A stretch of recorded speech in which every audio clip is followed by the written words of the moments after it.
I'm starting this video. I wanted to show you first. I'm trying to make sure I'm in this shot. This is a vest that I got from my mom.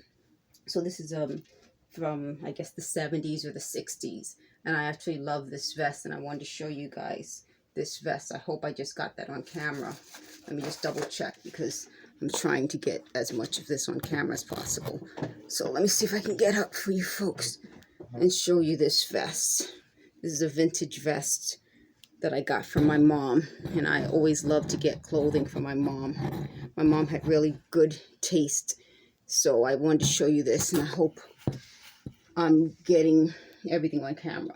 So I've been telling you about these criminals stalking and harassing me, and how they were trying to find incriminating information about me, but at 48 years old, there's no incriminating information about me. I went to elementary school, high school, college, and worked in New York City. So there isn't anything like, I haven't moved around or anything like that. So I wanted to start off with that. Then I'm going to show you a quick craft, and then we'll go into some of the things that I call them the Schemey Scamies said. So the quick craft is taking a tissue box. I showed you how you can use it on a bookshelf. I also showed you how you can use it in a drawer to divide the drawer. And now I'm going to show you how you can use it just to keep little scrap paper organized. So you can put it like this to organize your scrap paper, or like this to organize your scrap paper. So this is a simple way of just taking something you already have that you would normally throw out. You could put paper on the back to cover if you have a label. For example, like this has a label. I got this from the dollar store. You could just cover the label up and just put this on your desk to organize your scrap paper. So speaking of scrap paper, I wanted to take you guys back to when I was in high school. We used to make scrap paper out of like just regular paper we have. Now, of course, you can buy sheets of paper.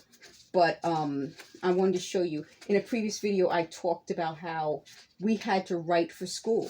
So we had little books, just to show you quickly, our teachers, not professors, our teachers would have us study how to write. So it was for writers of research papers. We always had to do it. It was mandatory. So we've been doing this since elementary school. So the Schemey Scamies wanted me to prove that was the case. The other thing I wanted to show you guys is I showed you my piece of art like this. This piece of art I actually had it first, and then when I went someplace, I saw it hanging up and I made a picture of it. So this is a piece of art that I showed you. It's huge. So I bought it, I fell in love with it, and then when I went someplace, I saw it in a window, and I was like, oh, I have that piece. Let me take a picture. So that's something else the Schemey Scamies talked about. All right, the Schemey Scamies talked about, let me cover this, the names of the teachers I had. But the Schemey Scamies talked about science. Again, these were all mandatory things. We didn't have an option when I was growing up. I don't know if they have an option now, but you couldn't like opt out of science or art. And let me cover this up also. The Schemey Scamies, when they broke in, they were looking for things, and they said I didn't have any, something about Shakespeare. Well, of course, Shakespeare was mandatory. So this proves that Shakespeare was mandatory. I'm doing this because the Schemey Scamies aren't coming forward, but they're spreading rumors. So I'm trying to show the Schemey Scamies that they're frauds. This was a paper that they wanted to copy. I did a paper on the life of John F. Kennedy, and it was like Profiles in Courage. So I wanted to show you, let me cover the teacher. This is in elementary school I did it. And this was something that my teacher graded. And my mom had me buy this really fancy paper. I thought it was so cool. And so it was a research paper. So this was for 8th grade. So for us, since I went to Catholic school, 8th grade was your last year of elementary school. And so for 8th grade, unlike in, I guess, in public school where that's in middle school or junior high, for us in Catholic school, that's your last year of elementary school, so grade school. And then you go in high school, and then you go to college. So I had to do this research paper, and my mom had me buy this fancy paper, and the teacher wanted us to, include pictures, so you had to give your reference. So I have my little 8th grade bibliography, and I felt so grown, and that answers that question for them, because they wanted to know, how did I learn how to write? Well, in school, not only was writing required, but also standing up in front of the class and reading what you wrote was required. It was horrible. I just want to say that. The other thing they wondered about was how come I did a video where I talked about Latin. And see, for us, Latin was something that was, you know, in Catholic school, Mass used to be in Latin. So a lot of times in Catholic school, they used to talk about it. So we even had to memorize the Ave Maria in Latin. This was for 8th grade. But we did it even earlier than that. We had to memorize things in Latin because it was something that was part of our instruction. Okay, so now the last thing I want to tell you guys that the Schemey Scamies reference is I did this drawing. Let me cover this up. I did this little drawing for art class.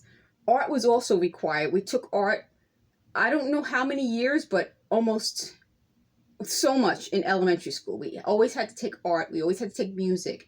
And then in high school, we had to take it again. And in college, we had to take it again. So they said that this was something I drew based on a drug dealer.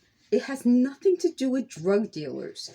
And what was cool about it was the teacher asked us to give ourselves our own grade. So I gave myself between this range, but she gave me higher. So I was happy about that. But I'll show you. I want to make sure you guys see it.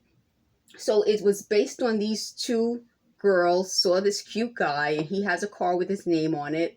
And so one girl talks about it to another girl, and then she's like, what was his name? And the other one gets really frustrated because the name is written on the car. So what I'm going to do now is just talk to you guys like I try to do in each video.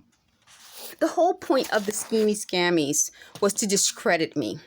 They kind of had this idea that I was pretending to be something I'm not, which I don't do because I live here. You know how, like, if you grow up in, this is like my hometown. The Bronx is my hometown. I grew up here. There's no way for me to pretend to be someone else. There's no way for me to all of a sudden have an assumed identity because everybody knows me, like it or not. The other thing is that the Schemey Scamies want me to get really angry and enraged about how I'm being abused and targeted.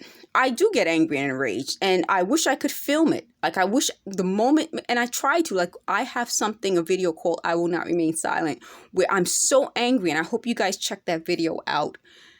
But their idea was that I would get so angry and enraged by their lies that they said I would leave in shame.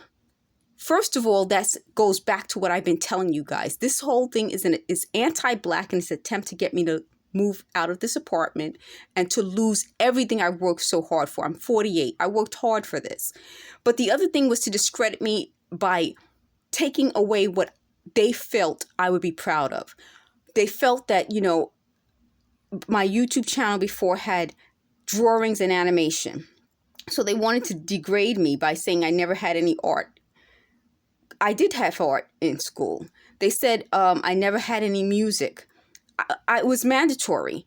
I don't even understand that, but now I'm beginning to see it's anti-Black. The idea that a Black female would have any sort of art in school, any sort of music in school. We had to take gym in school. We had to take writing in school. It's the whole idea as it's not only is it just racist, it's anti-Black. The idea that a Black person would have something that she could say, oh, I know how to do that. A skilled person. The other part of that is anti-New York. The idea that these people, they hate when I mention this, but the majority of the people who are involved in this stalking are people who are not from New York. And a lot of them are foreign born. And I think they come to New York with a preconception of what Black people are in New York. That they called me ghetto.